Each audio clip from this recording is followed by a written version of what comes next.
అనుదినమన్న శ్రోతలకు మన ప్రభువును రక్షకుడై ఉన్న యేసుక్రీస్తు సరిసాటి లేని మహా గొప్ప పరిశుద్ధమైన నామం నందు శుభములు. నేడు 2025 సంవత్సరము అక్టోబర్ మాసము 5వ తారీఖు ఆదివారం నాటి ధ్యానాంశము యాకోబు ఆదికాండము 32వ అధ్యాయము 28వ వచనమందు, నీవు దేవునితోనూ మనుషులతోనూ పోరాడి గెలిచితివి గనక ఇక మీదట నీ పేరు ఇజ్రాయేలే గాని యాకోబు అనబడదు. ప్రార్థనలో బహుబలముగా పోరాడుచున్న భక్తుడైన యాకోబును నేడు సంధించబోచున్నాము. యాకోబు అను పేరునకు పోరాడువాడు, గోజాడువాడు, మోసగాడు అనేటువంటి అర్థమునై ఉన్నది. ఇస్సాకును రిబ్కాకును పుట్టిన యాకోబును ఏసావును ఇద్దరు పిల్లలు. యాకోబు గొర్రెలను పశువులను కాయిచున్నవాడు, ఏసావు వేటగాడును వనసంచారి అయి ఉండేడు.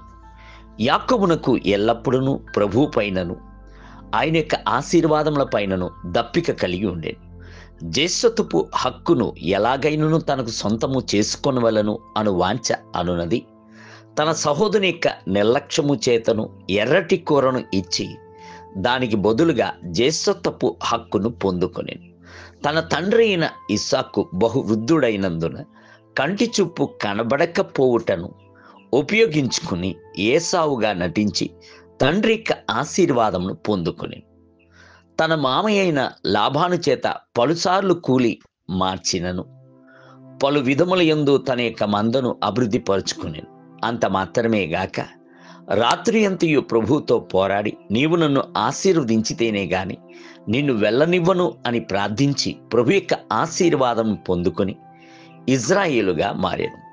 ఇజ్రాయేలు అను మాటకు దేవునితోనూ మనుషులతోనూ పోరాడి జయించువాడు, దేవుని యొక్క దేవుడు అనుట అర్థమునై ఉన్నది. యాకోబునకు ఎలాగైనను అభివృద్ధి చెందవలెను అను వాంఛను దప్పికయు ఉండినట్లుగా ప్రతి ఒక్క విశ్వాసికును ఆత్మీయ జీవితంలో అభివృద్ధి చెందుటయందును ప్రార్థనయందు ప్రభుతో పోరాడి పొందుకొంటయందును దప్పిక ఉండవలసింది అవశ్యమై ఉన్నది. ఆత్మీయ వరములను శక్తులను స్వతంత్రించుకొనవలెను అంటే యాకోబు యొక్క తీర్మానము మీకును ఉండవలెను. ఎలీషా కూడాను ఎలాగైనను 2 పాళ్ళ ఆత్మవరములను పొందుకొనవలెను అని ఏలియాకు శిష్యుడాయను. ఏలియా యొక్క చేతులకు నీళ్లు పోసెను. ఇట్టి పట్టుదల గల వాంఛయే ఆత్మీయ వరములను 2 పాళ్ళుగా ఎలీషాకు పొందుకున్నట్లు చేశాను. ఇది మాత్రమే గాక యాకోబు తన జీవిత దినముల అంతటను తల్లిదండ్రులకు లోబడి వారిని సంతోషపరిచాడు. యేసుక్రీస్తు తన యొక్క 30వ వయసు వరకు తల్లిదండ్రులకు విధేయుడై ఉండెను. ఆ తర్వాత ప్రతి విషయమందును తండ్రైన దేవునికి విధేయుడై ఉండెను. ఆయన శిలువ ఎక్కమాన పర్యంతమును విధేయత గలవాడై తన్ను తాను తగ్గించుకొనెను. మీకు అట్టి విధేయత ఉన్నదా? ఎఫెసీయులకు రాసిన పత్రిక 2వ అధ్యాయం 8వ వచనం.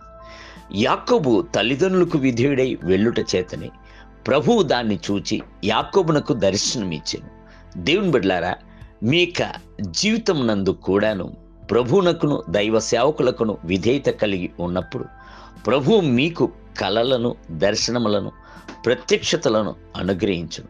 లోక సంబంధముగా ఆత్మ సంబంధముగాను నిత్యముగా మిమ్మలను ఆశీర్వదించును. మీరు ఆశీర్వాదముగా ఉందురు. నేటి ధ్యానమునకై యాకోబు నీ గుడారములను, ఇజ్రాయేలు నీ నివాస స్థలములను ఎంతో రమ్యమైనవి.